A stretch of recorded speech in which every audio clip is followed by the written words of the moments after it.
시간 주님께 주님 내가 예배자입니다. 우리 함께 고백합시다. 나는 하나님을 예배하는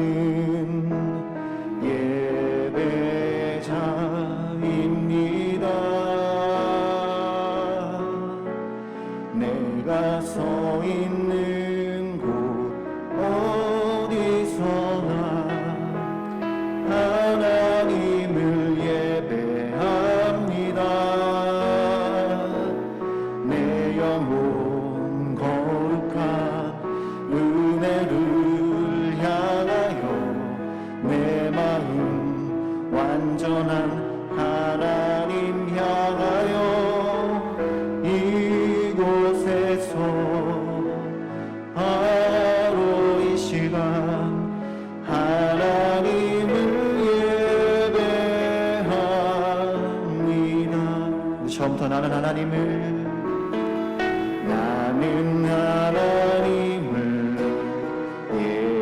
예배하는 예배자입니다. 내가 서 있는 곳 어디서나 하나님을 예배합니다. 내 영혼 거룩한 은혜를 향하여 내 마음 완전한 하나님 향하여 이곳에서 바로 이 시간 하나님을 예배합니다.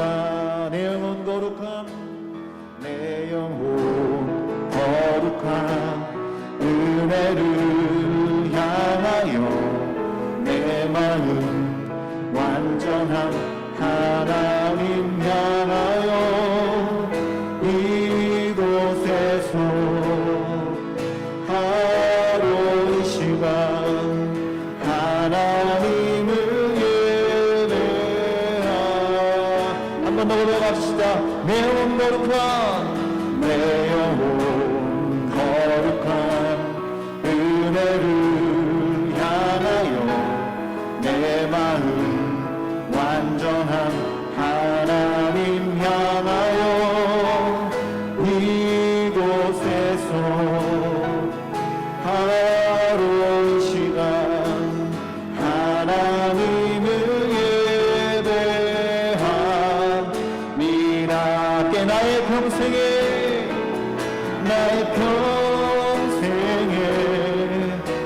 단 한 가지 소원 주의 아름다우심 보며 사랑 노래하는 것 나의 왕 되신 주님의 얼굴 구하며 주 사랑 안에 머물러 사랑 노래합니다.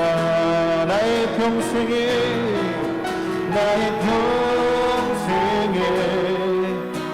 단 한 가지 소원 주의 아름다우심 보며 사랑 노래하는 것 나의 왕 되신 주님의 얼굴 구하며 주 사랑 안에 머물러 사랑 노래합니다. 나의 평생에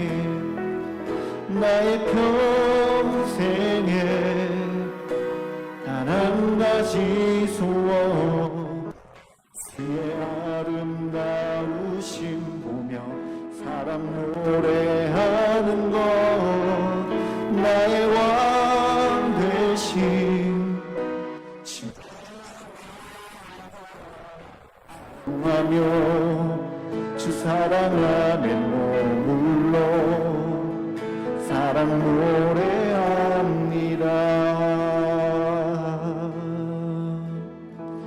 아멘. 우리가 주님의 예배자 되길 소망합니다. 주님만 의지하고 주님께만 나아가는 그런 주님 기뻐하시는 그런 우리 모두가 되길 간절히 소망합니다. 우리 예수님의 이름을 의지합시다. 예수의 능력을 의지합시다. 우리 힘차게 박수며 찬양하겠습니다.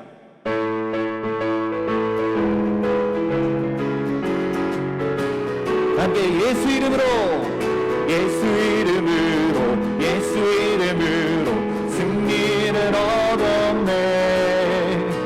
예수 이름으로, 예수 이름으로 승리를 얻었네. 예수 이름으로 나아갈 때 우리 앞에 누가 서리요. 예수 이름으로 나아갈 때 승리를 다시 한번 예수 이름으로, 예수 이름으로, 예수 이름으로 승리를 얻었네. 예수 이름으로, 예수 이름으로 승리를 얻었네. 할렐루야. 예수 이름으로 나아갈 때 우리 앞에 누가 서리요. 예수 이름으로 나아갈 때 승리를 얻었네. 우리 예수님 따라, 예수님을 따라, 예수님을 따라 어디든 가리라. 예수님을 따라, 예수님을 따라 언제로 살리라.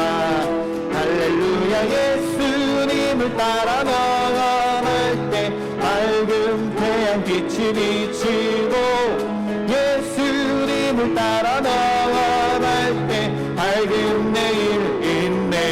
예수 이름, 예수 이름으로, 예수 이름으로 마귀는 쫓긴다. 예수 이름으로, 예수 이름으로 마귀는 쫓긴다.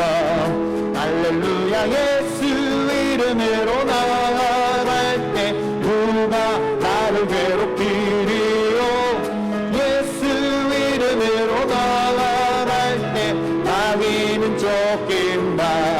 할렐루야. 예수 이름으로 나아갈 때 누가 나를 괴롭히리요. 예수 이름으로 나아갈 때 마귀는 쫓긴다. 우리 한 번 더. 할렐루야. 예수 이름으로 나아갈 때 누가 나를 괴롭히리요. 예수 이름으로 나아갈 때 마귀는 쫓긴다. 아멘. 아멘. 주의 이름의 능력이 있는 줄 믿습니다. 할렐루야. 우리 주님을 의지하며 나갑시다. 주의 보혈을 의지하며 나갑시다. 할렐루야. 예수를 나의 구주 삼고 성령과 피로써 거듭나니 이 세상에서 내 영혼이 하늘의 영광 누리로. 다시 한번 예수를 나의, 예수를 나의 구주 삼고 성령과 피로써 거듭나니 이 세상에서 내 영혼이 하늘의 영광 누리로라. 이것이 나의 간증이요. 이것이 나의 찬송이세. 나 사는 동안 끊임없이 구주를 찬송하리로라. 온전히 주께, 온전히 주께 맡기네요. 사랑의 음성을 듣는 중에 우리 천사들 왕래 하는 것과 하늘의 영광 보리로다.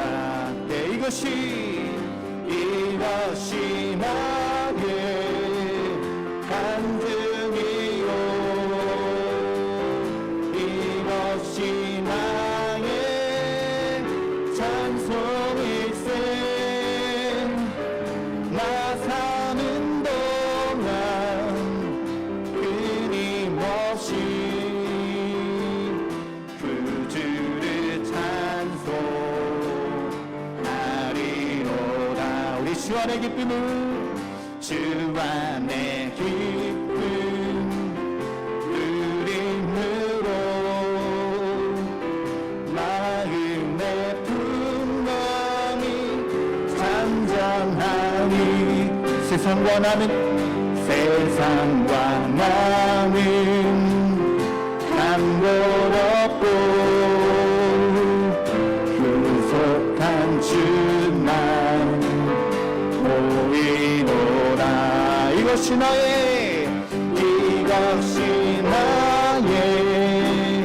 간증이요 이것이 나의 찬송일세. 나 사는 동안 끊임없이 그 주를 찬송하리로다. 이것이 나의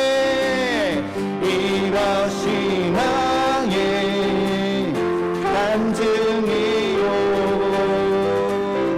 이것이 나의 찬송일세.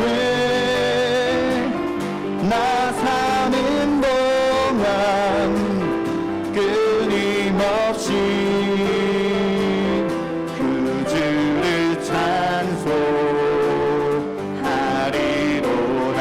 그 주를 찬송 그 주를 찬송하리로다. 우리 마지막 그 주를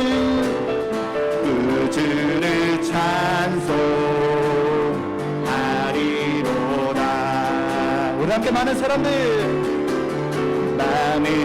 참된 진리를 모른 채 주님 곁을 떠나갔지만 함께 내가 만난 주님은 참 사랑이었고 진리였고 소망이었소. 난 예수가 좋다오. 난 예수가 좋다오. 주를 사랑한다면 베드로 고백처럼 난 예수를 사랑한다오. 난 예수가 좋다오. 난 예수가 좋다오. 난 예수가 좋다오. 주를 사랑한다도 베드로 고백처럼 난 예수를 사랑한다오. 주를 사랑한다도 베드로 고백처럼 난 예수를 사랑한다오. 할렐루야. 우리가 주님을 사랑하고 주님을 의지하며 주를 바라보며 나아갑니다. 할렐루야. 예.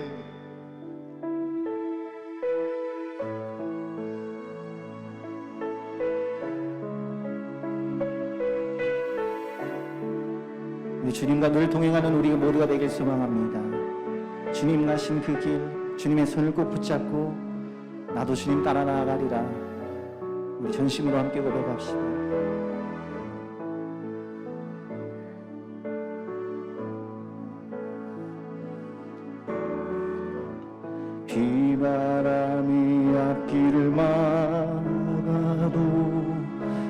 나는 가리 주의 길을 가리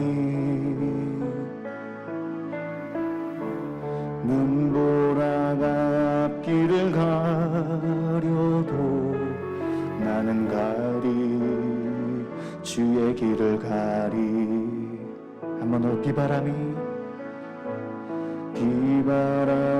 앞길을 막아도 나는 가리 주의 길을 가리 눈보라가 앞길을 가려도 나는 가리 주의 길을 가리 이 길은 영광의 길 이 길은 승리의 길 나로 구원하신 주님이 십자가 지고 가신 길 나는 가리라 주의 길을 가리라 주님 발자취 따라 나는 가리라 나는 가리라 주의 길을 가리라 주님 발자취 따라 나는 가리라 험한 파도가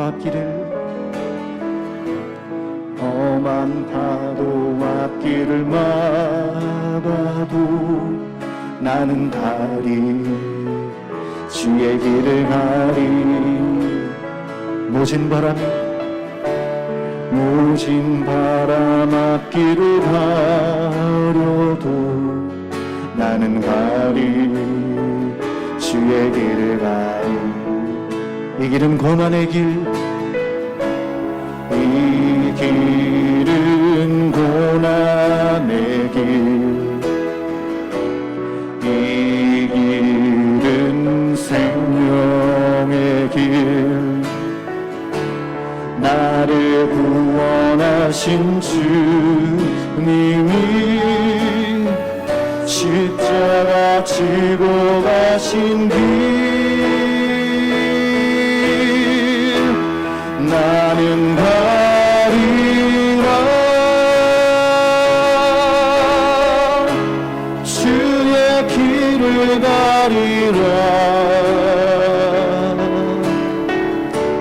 주님 발자취 따라 나는 가리라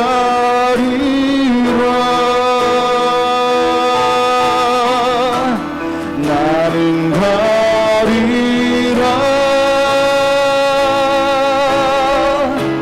주의 길을 가리라 주님 발자취 따라 나는 가리라 우리 다시 고백합니다. 나는 가리라 나는 가리라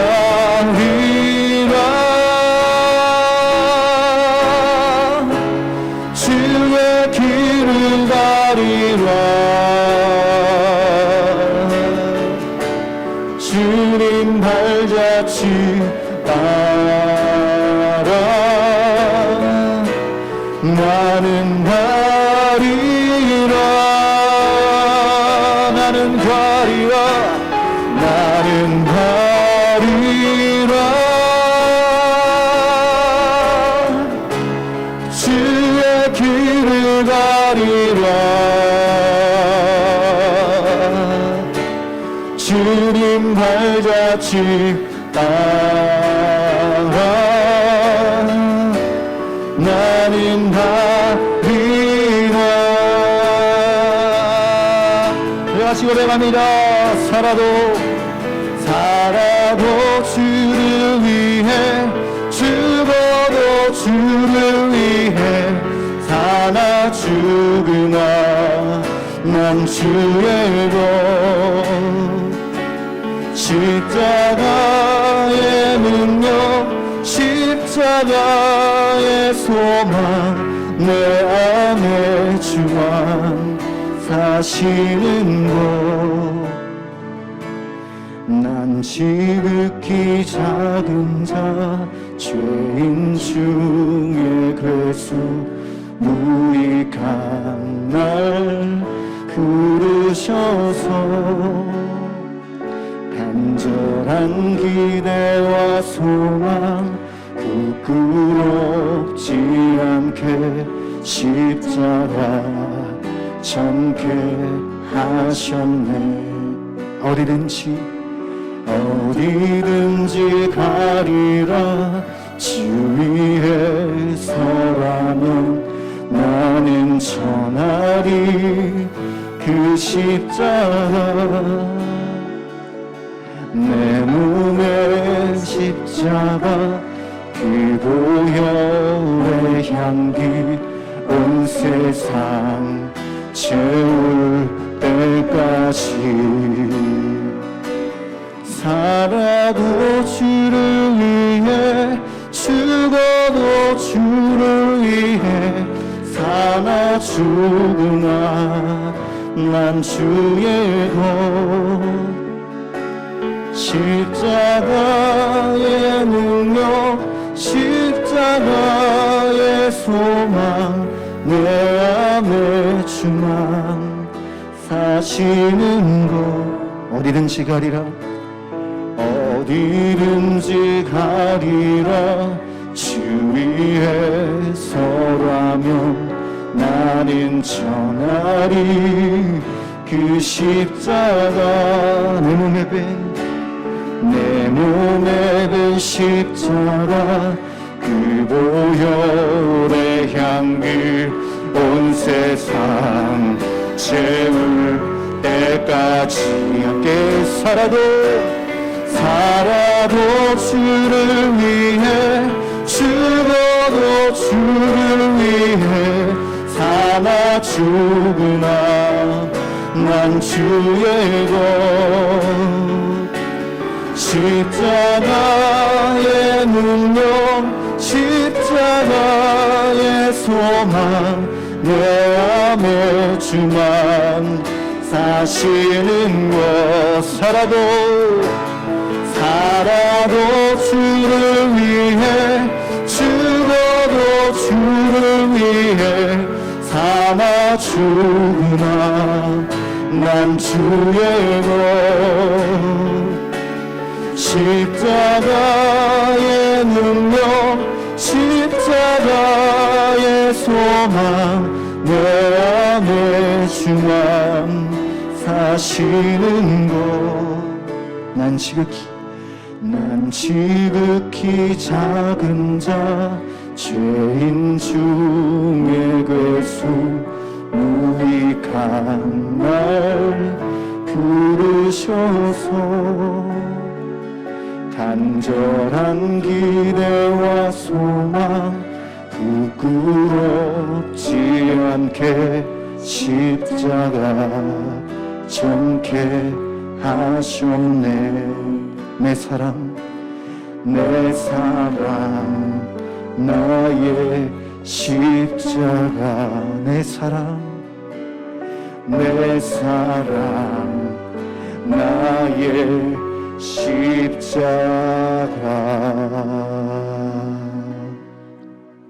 자, 오늘은 제자 11번째 제자거든요.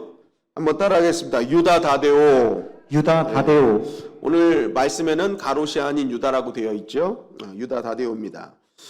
유다 다데오 참 말씀을 준비하는데 제가 지난주 말씀드린 것처럼 난감했습니다. 앞으로 이제 3명 남았다고 했었는데 3명 다 별로 성경에 드러난 장면이 없어서 말씀 준비하기 어렵다라고 말씀드렸는데 지난주에 작은 야고보와 마찬가지로 유다 다데오는 그렇게 많은 말씀이 있지 않습니다. 그에 대하여 성경에서 말하고 있는 정보는요, 그의 이름 그리고 오늘 본문 말씀이 전부입니다. 그러니까 유다 다데오는 뭐 특별하게 특출난 인물이 아니었고요. 이렇게 작은 어떻게 보면 적은 정보만 드러낼 수밖에 없는 그러한 인물이었다. 과연 이 적은 정보를 가지고 있는 유다 다데오를 통해서 우리는 어떤 말씀을 깨달을 수 있을까? 자, 오늘 본문 요한복음 14장은요, 예수님께서 이제 십자가를 지시기 전에 다락방에서 제자들과 이야기를 나누시는 말씀이거든요. 근데 오늘 이제 14장에 등장하는 제자들은요, 우리가 생각하는 주류의 제자들이 아닙니다. 베드로, 야고보, 요한이 아니라 도마와 빌립과 오늘 우리가 말하는 유다 다데오예요. 예수님께서 이제 제자들에게 십자가를 질 거야 라고 말씀하셨을 때 제자들은 굉장히 그 말씀에 좀 마음이 상하거나 두려워하거나 이렇게 좀 염려가 된 부분이 있습니다. 그런 제자들을 아시고 예수님은 제자들을 안심시키시죠. 어떻게 안심시키십니까? 나는 너희를 떠나는 게 아니야. 너희를 위해서 처소를 예비하러 가는 거야. 처소를 예비하러 간다. 그래서 처소가 준비되면 다시 와서 너희들 나와 함께 있을 거야. 내가 그렇게 할 거야. 그러니까 하나님을 믿는다면 내 말을 믿어라. 안심해라.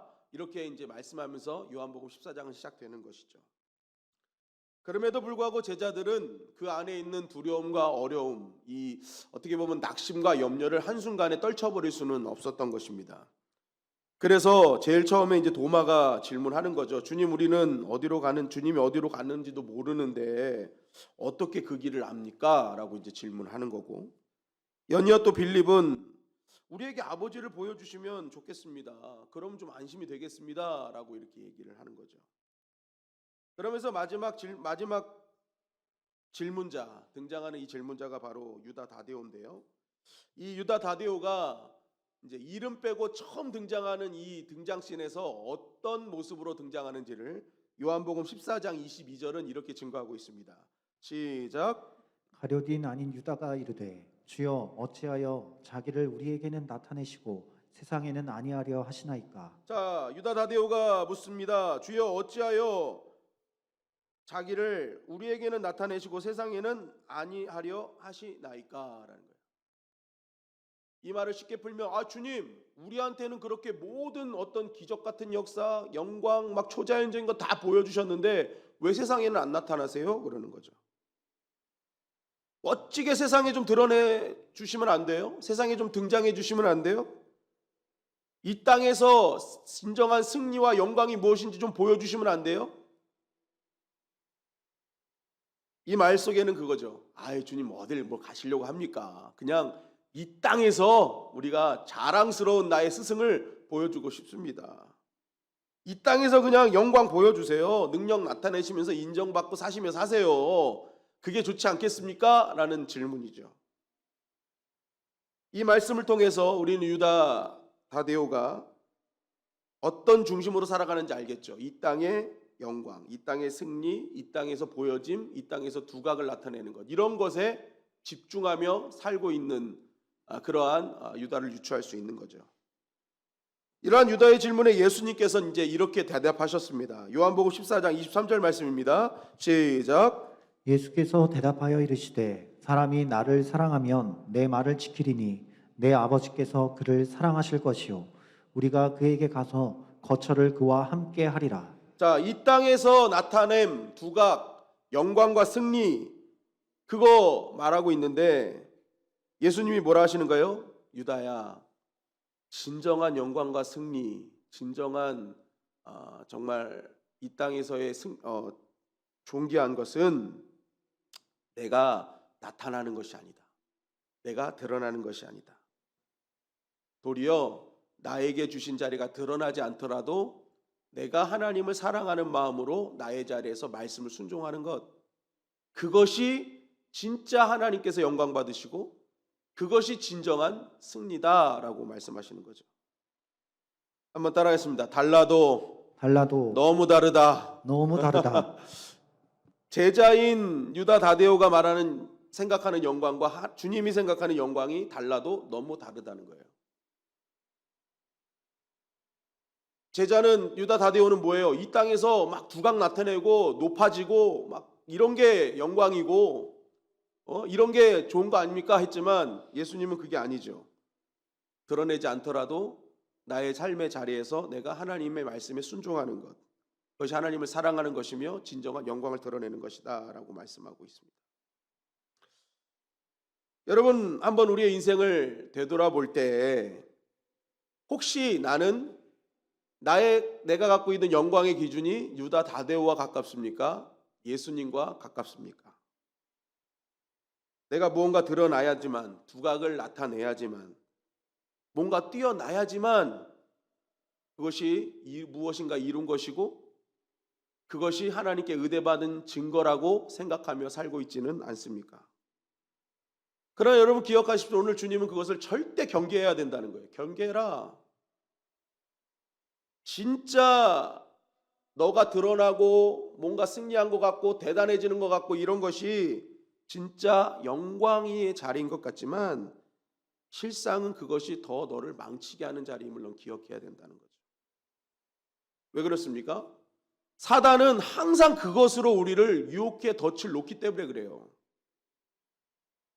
여러분, 예수님께서 공생애를 시작하기 전에 마귀에게 시험을 받으십니다.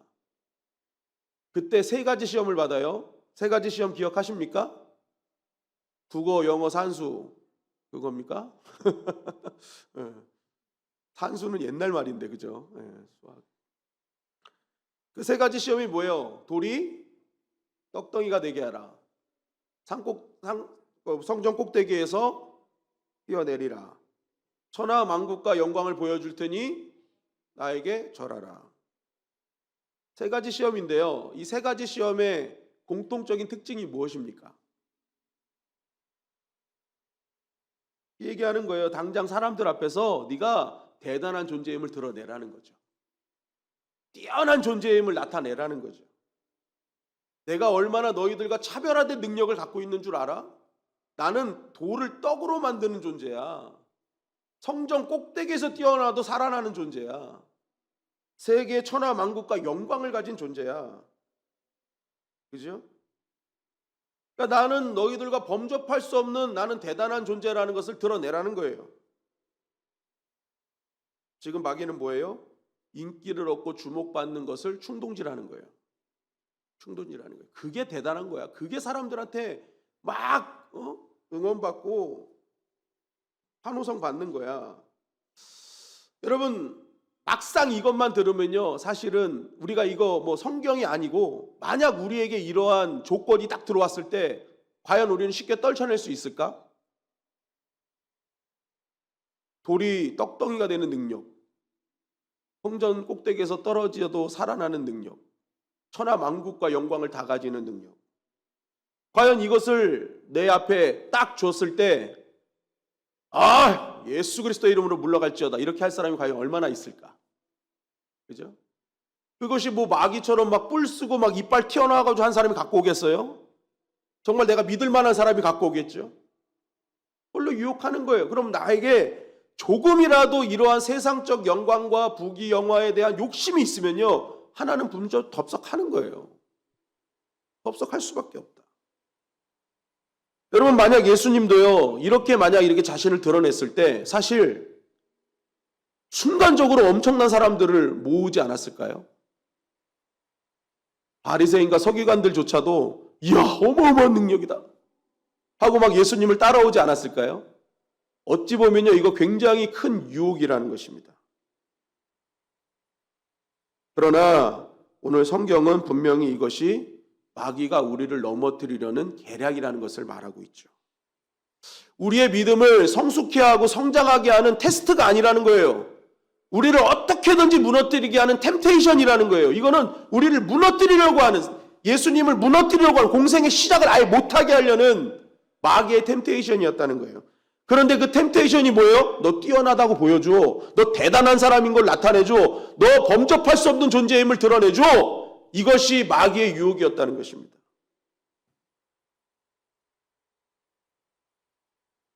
그런데 많은 사람들이 이런 유혹에 넘어간단 말이에요.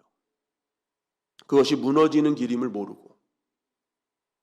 뭔가 내가 특별한 존재로 여겨지는 것이 굉장히 뭔가 대단한 것처럼, 그것이 포장되어서 내가 하나님께 엄청난 은혜를 받은 사람처럼 포장되어 있으니까 사람들이 그거를 막 유혹인지도 모르고 템테이션인지도 모르고 그냥 그것만 쫓아가는 거죠. 만약 그렇지 않을 경우 분노하고 시기하고 질투하고, 내가 뭔가 뛰어난 존재가 아니고 누군가가 드러내면 오히려 그것을 분노하고 시기하고. 그러나 오늘 말씀을 보면서 기억해야 될 것은 높은 자리는 축복의 자리가 아니라는 거죠. 오히려 시험에 들 수 있는 자리라는 것입니다. 내가 영광받는 자리는 당장 뭔가 대단해 보이고 좋아 보여도 그것은 반드시 어느 순간 욕심으로 받는 것은 다 망하는 자리로 갈 수밖에 없다는 거예요. 내가 높아지고 내가 뛰어나려고 하는 목적이 순수하게 진짜 하나님의 영광을 위해서 하는 목적이 아닌 나의 그런 욕심을 채우기 위한 목적이 된다면 반드시 그거는 무너지게 되어 있다는 거죠. 여러분, 그래서 내가 욕심으로 얻은 자리가 있다면요, 당장 그 자리에서 내려와야 됩니다. 안 그러면 내가 망치는 자리예요. 여러분, 우리가 관악산, 청계산 이런 등반 많이 하시죠? 많은 분들이 등산을 하시는데, 관악산이나 청계산 꼭대기 올라가면요, 여러분 거기서 물도 마시고 우유도 먹고 운동기구도 하면서 잘 즐기다 내려오시면 됩니다. 그런데 저 네팔이나 이런 데 있는 히말라야나 K2나 이런 고산에 가면요, 절대로 거기 정상에 올랐다고 오이 먹다가 다 죽습니다. 거기는 바로 사진만 찍고 내려와야 되는 거예요. 왜냐하면 일단 공기가 희박해요. 공기가 별로 없어요. 그리고 그 산꼭대기의 기후가 어떻게 바뀔지 시시때때로 기후가 바뀌기 때문에 거기는 사진만 찍고 얼른 하산해야지 사는 높이예요. 여러분, 우리가 높으면 높을수록 위험한 겁니다. 그래서 사실 내가 욕심으로 높은 자리에 자꾸만 추구하려는 그런 욕심이 내 안에 있으면요, 하루속히 내려와야 사는 거예요. 안 그러면요, 어느 순간 내가 죽어가는지도 모르고 죽는 자리에 서는 나의 모습을 보게 되는 것이죠. 여러분, 이러한 영적인 세계를 진짜 깨달았던 사람이 바로 사도 바울이었습니다. 사도 바울은 사실 우리가 우습게 여기면 안 되는 사람인 게 3층 천에 올라갔다 왔잖아요. 그죠? 스카이, 스페이스, 헤븐. 3층 천이거든요. 유대인들이 말하는 3층 천이 헤븐이에요. 천국이에요, 천국. 엄청난 영적 체험이죠. 그럼에도 불구하고 사도 바울은 성경을 보면요, 자기가 선교지에 나가서 이 3층 천 자랑하는 곳이 거의 없어요. 고린도서에 보면 부득불 어쩔 수 없이 하도 고린도 교인들이 자기들 뛰어나다고 자랑하니까, 내가 은사가 뭐고 내가 뭐를 했고 막 이거 자랑하고 사도 바울의 사도성은 인정 안 하고 막 그러니까 사도 바울이, 야, 내가 정말 부득불 내가 이거 자랑한다. 아, 내가 진짜 너희들 자꾸만 뭐 이거 뛰어나다 저거 뛰어나다 자꾸만 그러는데 나 천국 갔다 왔어. 그 얘기하는 거예요. 아니, 하나님 만나고 wan 내가 너희들하고 사실은 따지고 보면 내가 더 대단한 거 아니니, 그거죠. 그런데 중요한 건 뭐예요? 부득불이에요, 부득불. 어쩔 수 없이. 그 외에는 뭐 했어요? 다 복음 증거만 했어요. 말씀이 무엇이고 예수 그리스도가 누구시고 십자가가 뭐고 이것만 얘기했지, 자기가 체험한 영적 체험 이거 자랑하면서 자기를 높이지 않았단 말이에요. 나만 믿음 있는 척, 대단한 척 하지 않았다는 것입니다. 그러면서 바울은 무엇을 자랑하며 결론을 맺어요? 고린도후서 12장 5절 말씀입니다. 고린도후서 12장 5절 시작. 내가 이런 사람을 위하여 자랑하겠으나 나를 위하여는 약한 것들 외에 자랑하지 아니하리라. 네, 내가 이런 사람 자기인데 이제 다른 사람처럼 얘기한 거예요. 그런데 이거 자랑하지 않겠다. 나는 자랑할 거 있으면 내 약한 것만 자랑하겠다. 왜요? 그 약한 것에 주님의 능력이 임하기 때문에. 나를 자랑하고 나를 뽐내고 과시하는 일에는 하나님의 능력이 절대 일어나는 것이 아니다. 내가 약하면 약할수록 하나님의 능력은 임하는 것이다. 그래서 나는 부득불 이것을 얘기할 뿐이지 나의 자랑은 오직 십자가요 나의 연약한 뿐이다 라는 거죠. 여러분, 사도 바울의 사역 속에 마귀가 틈타지 못한 이유가 바로 여기 있습니다. 자기를 자랑하는 인생이 아니었잖아요. 십자가를 자랑하고 연약함을 자랑하고 자기를 뽐내는 인생이 아니었기 때문에 그렇습니다. 여러분, 베드로도 마찬가지죠. 베드로도 엄청난 영적 체험을 했죠. 변화산에서 최고의 영적 경험을 합니다. 모세와 엘리야를 만나고 예수님이 광채가 나는 일을 경험하죠. 베드로는 이 순간만큼은 이 영광을 드러내고 싶었습니다. 그래서 여기서 초막새 씻고 여기서 살자고 그러는 거예요. 이러한 일이 없습니다. 여기 이거 드러내야 됩니다. 여기 초막 딱 새 찍고 모세와 엘리야를 위해 우리가 나타내야 됩니다 하고 막 이렇게 했단 말이에요. 그랬더니 이러한 베드로를 향해 하늘에서 소리가 들려요. 마태복음 17장 5절 말씀입니다. 시작. 말할 때에 호련히 빛난 구름이 그들을 덮으며 구름 속에서 소리가 나서 이르시되 이는 내 사랑하는 아들이요 내 기뻐하는 자니 너희는 그의 말을 들으라 하시는지라. 체험과 환상 속에 계속 환희에 차 있는 그거 전부인 것처럼 막 알고 있는 베드로를 향해서 뭐라고 말씀하세요?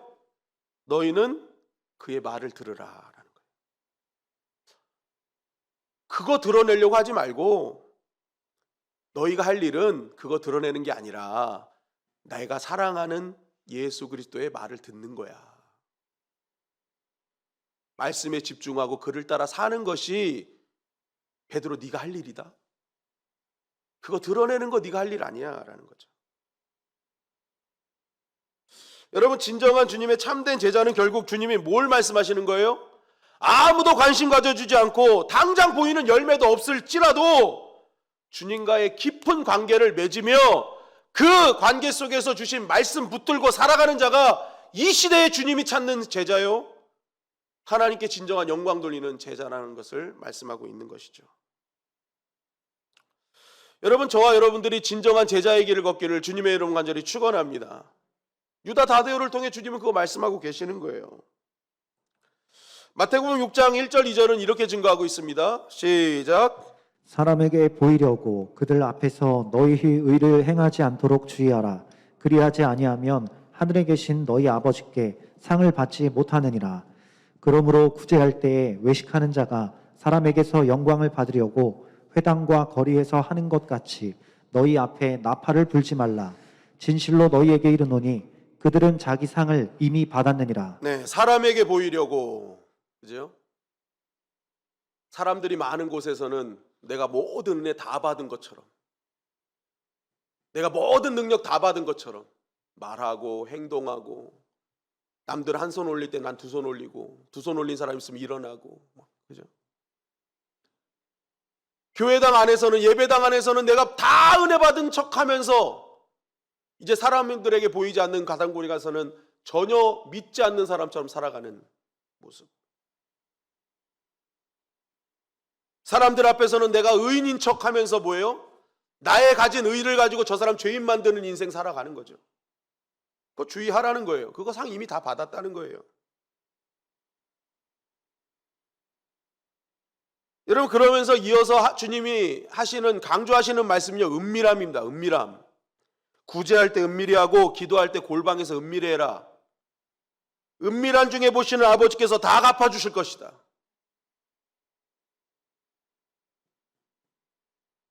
보여지는데 자꾸만 인식하지 말라, 신경 쓰지 말라는 거예요. 안 보여도 기도하고 안 보여도 구제해라. 주님은 다 보고 계신다. 제자는 그렇게 사는 거야. 사람들을 인식하지 말고 진짜 주님의 눈이 바라보고 계시고 집중하고 계시는 곳에 관심 두고 살아가는 인생, 그게 제자야 라는 거죠.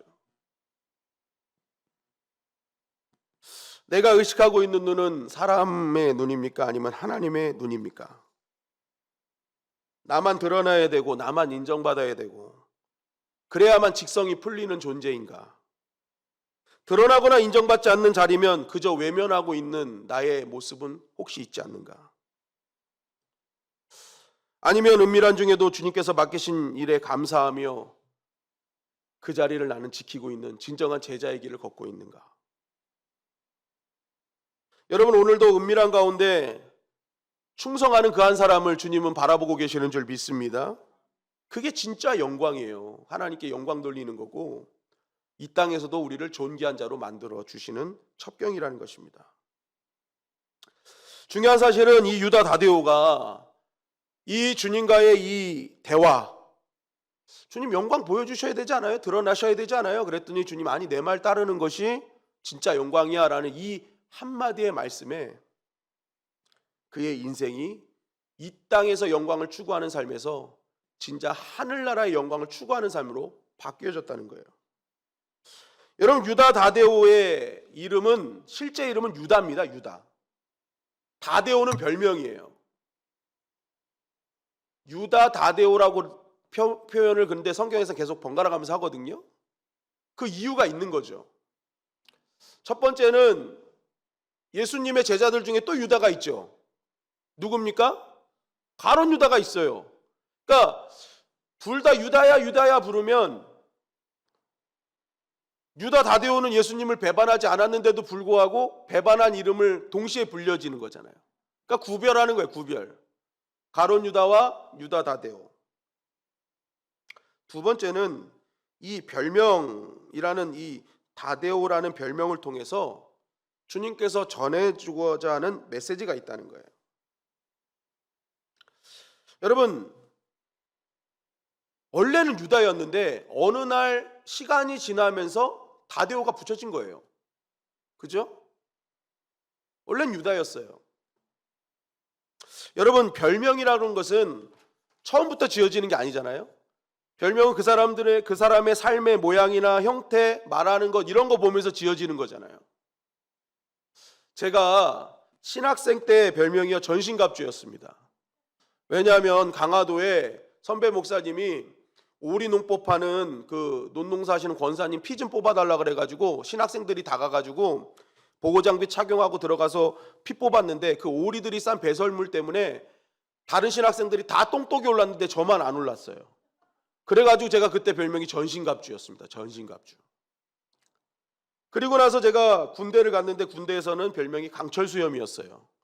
강철부대도 아니고 강철수염. 왜냐하면 후임들 제가 이렇게 막 장난식으로 말 안 들으면 이렇게 얼굴에 이렇게 제 수염으로 문질렀거든요. 그러면 후임들 얼굴에서 피부가 약한 애들은 피까지 났어요. 그래가지고 제 별명이 강철수염이었습니다. 그리고 나서 이제 감리교에서 목회할 때는요, 별명이 신의 손이었어요. 신의 손.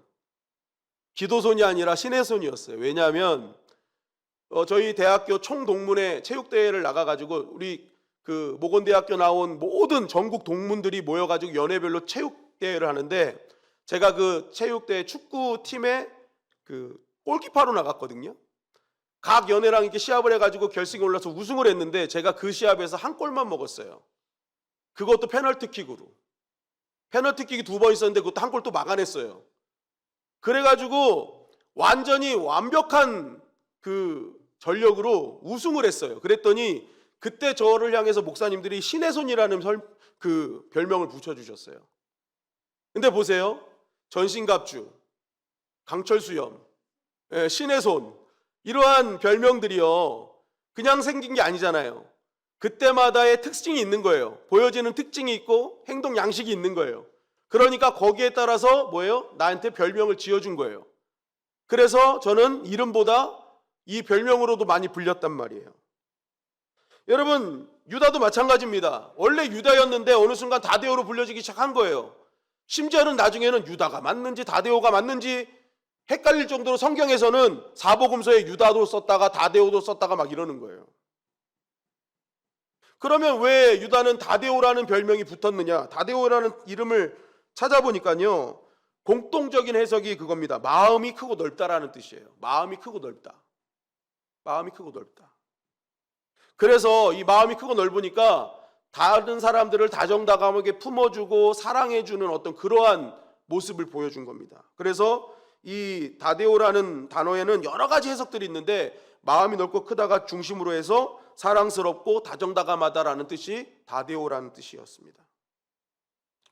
즉 유다는 마음이 넓어 사람들을 다정다감하게 품어주는 존재였음을 말하고 있는 거죠. 그러니까 그가 어느 순간 이렇게 바뀐 거예요. 원래는 세상 영광을 추구하며 높은 사람, 뛰어난 사람만을 바라보는 그러한 존재였다가 이제는 누구든지 품는 자로 바뀌어졌다는 거예요. 왜요? 진짜 영광이 뭔 줄 알았거든요. 진짜 높아지는 게 영광이고 이 땅에서 떵떵거리는 게 영광인 줄 알았는데 주님의 말씀이 뭐예요? 어느 자리에서나 하나님의 말씀을 품고 순종하는 자가 영광스러운 자라는 것을 알게 된 거예요.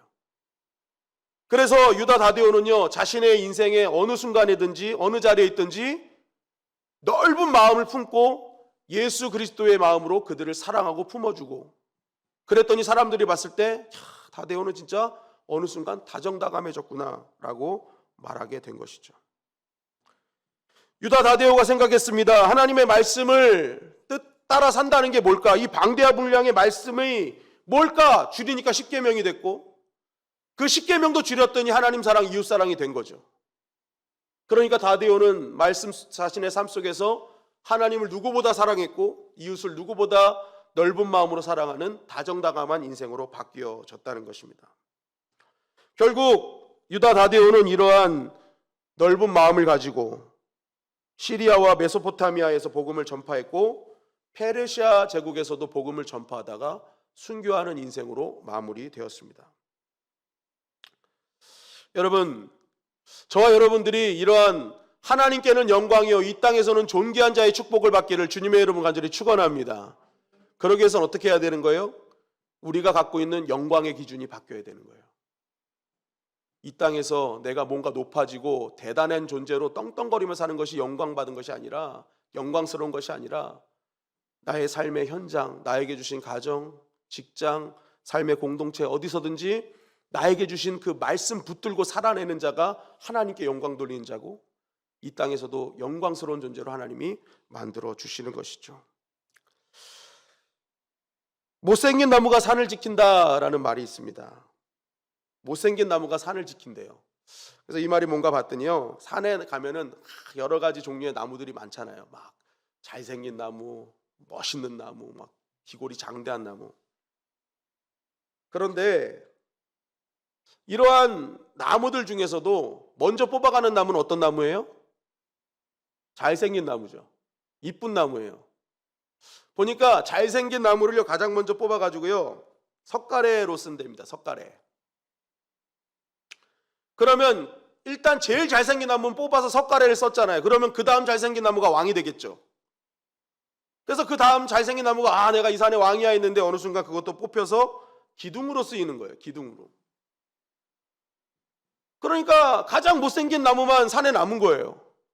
그래서 그 남은 나무가 결국 그 산을 지키는 거목이 되고 그 산을 지키는 결과를 얻게 된다라는 것이죠. 그리고 나중에 혹시라도 이 나무가 마지막 잘생긴 나무니까 뽑혀가더라도 이 나무는 그 집의 대들보로 쓰인다는 거예요. 안 뽑혀서 거목이 되고 뽑혀도 대들보가 되는 존재. 그게 못생긴 나무라는 거죠.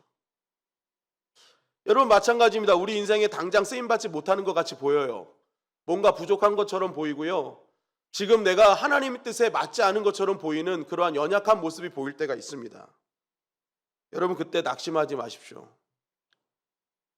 그때일수록 다시 한번 결단하고 내가 하나님께 쓰임받기로 나아가고 말씀에 순종하기로 결단하십시오. 적당한 시기가 되면요 하나님께서 그 인생을 거목으로 만들어 주시고요 대들보로 만들어 주신다는 것입니다. 나의 자리에서 말씀을 따라 살다 보면 나에게 주시는 영광인 것이죠.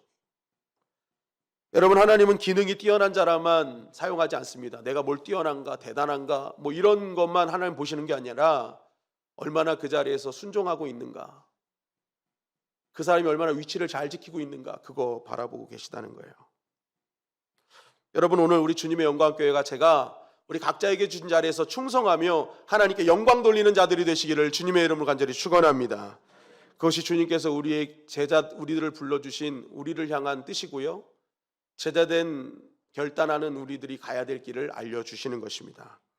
이 말씀 꼭 붙드셔서 우리의 진정한 가치와 평가가 오늘부터 완전히 달라지는, 하늘나라에서 우리를 평가할 때 와, 오늘과 내일이 완전히 다른 존재로 나타내어지는 저와 여러분들이 되시기를 주님의 이름으로 간절히 축원합니다.